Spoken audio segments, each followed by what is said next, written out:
Depression affects more than 150 million people worldwide, making it a leading cause of losing healthy years of life as a result of disability. In fact, by 2020, depression may be the second leading cause of healthy years of life lost, second only to heart disease.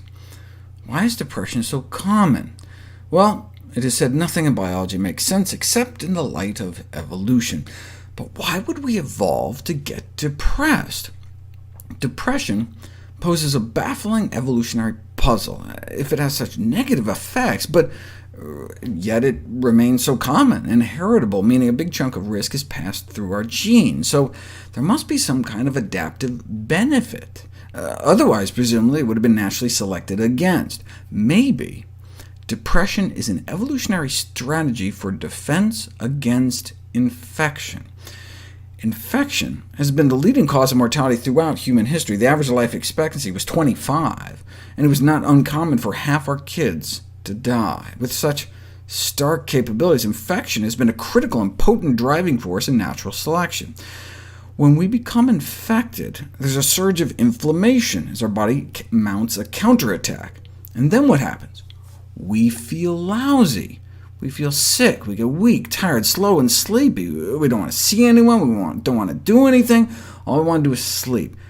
It's like we're depressed. And that's great for fighting infection. Not only does it help us conserve energy so we can put up a good fight, but reduces social contact. We're not running around infecting everyone. It's the same reason we evolved to think poop doesn't smell good, or decaying flesh. That keeps us safe from infection. In fact, we see this phenomenon with other social animals like honeybees and mole rats, who feel impelled to crawl off and die alone when they get sick, which reduces the risk for the rest of the community.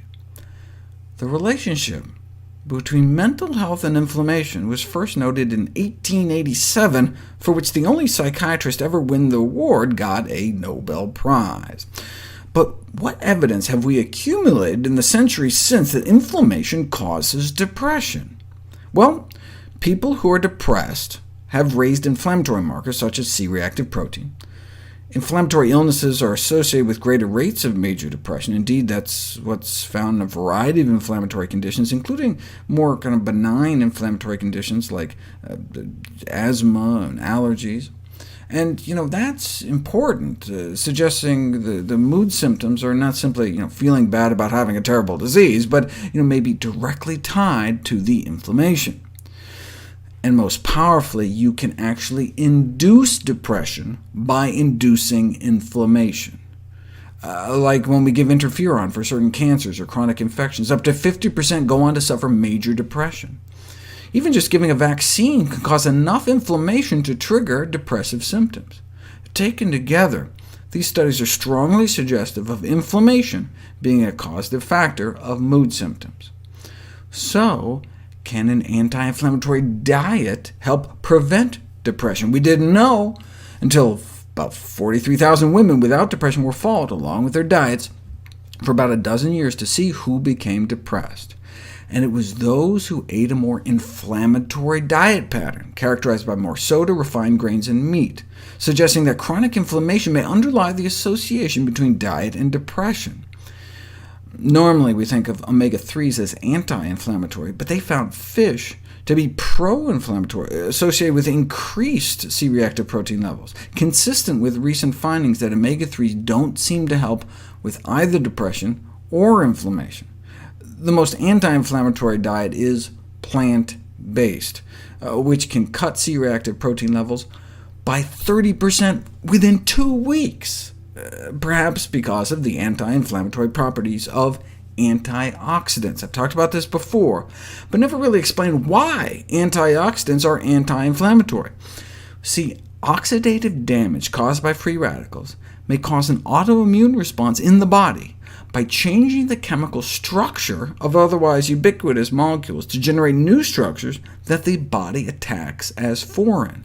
For example, when LDL cholesterol gets oxidized, our body creates antibodies against it and attacks it. And so clinical depression can be accompanied by increased oxidative stress and the autoimmune inflammatory response it creates. Free radicals lead to autoimmune inflammation. Where else does inflammation come from in our diet? Endotoxins. Right? It's worth reviewing how the endotoxins in animal products can cause a burst of inflammation within hours of consumption. What does it do to our mood? If you inject endotoxin into people, within a few hours, inflammation shoots up, and so does feelings of depression, as well as feelings of social disconnection between people. Although previous research has demonstrated that inflammatory activity contributes to depressive symptoms, no work in humans has examined the effect of experimentally induced inflammation on anhedonia, the lack of reaction to pleasurable stimuli. This is an important symptom of depression. No work has been done, that is, until now. Within hours of endotoxin hitting their bloodstream, these experimental subjects not only started to feel depressed, but they had significant reductions in activity in the reward center of their brain. They were less excited about winning money playing video games, for example, in this study. But by eliminating animal products and eating antioxidant-rich diets, we may be able to prevent or treat depression.